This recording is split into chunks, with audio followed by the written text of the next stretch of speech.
হে deer লাভলিনেস, আজকে আমরা বন্ধুরা মিলে একটি স্টুডিওতে গেছিলাম ফটোশুট করতে। আর এখানে গিয়ে কি কি ঘটলো এটা আপনারা দেখে পুরো হেসে অবাক হয়ে যাবেন। তাই বন্ধুকে প্রথমে বসায় বন্ধুরা মিলে সাজাই গোজাই দিচ্ছিলাম এবং টাইমার ঠিক করে দিচ্ছিলাম এবং আঙ্কেলও ছবি তোলার জন্য পুরো রেডি হয়ে গেছিল। তাও শেষমেশ আঙ্কেলও একটু রেডি করে দিল, কিন্তু আঙ্কেলের রেডিটা কিন্তু একদমই অন্যরকম ছিল, আমাদের মতো ছিল না। কেননা আঙ্কেল এমন ভাবে এডিট করে তার চুলগুলো কেটে দিয়েছে, মানে কি আর বলবো, আপনারা হয়তো দেখলেই বুঝতে পারবেন।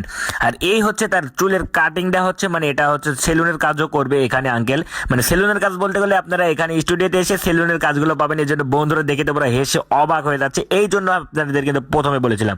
আর এই হচ্ছে তার চিত্র, মানে কি আর বলবো, চুল কত বড় বড় ছিল, কেটে সুন্দর করে একটা সাইজের মধ্যে ভেড়াই দিল। তো এই ছিল আজকের ভিডিও। আর আজকের ভিডিওটা কিন্তু আপনারা দেখে এনজয় করেছেন আশা করি। আর আরো ভিডিও সম্পূর্ণ শেষ হয়নি, তারপরে বন্ধুরা প্রিন্ট করে কেমন বের হয় আপনারা এটা দেখে পুরো অবাক হয়ে যাবেন। আর আমি কিন্তু প্রিন্টার মেশিনের মধ্যে তাই ফোন ঢোকাই দিয়েছিলাম ভিডিওটি করার জন্য।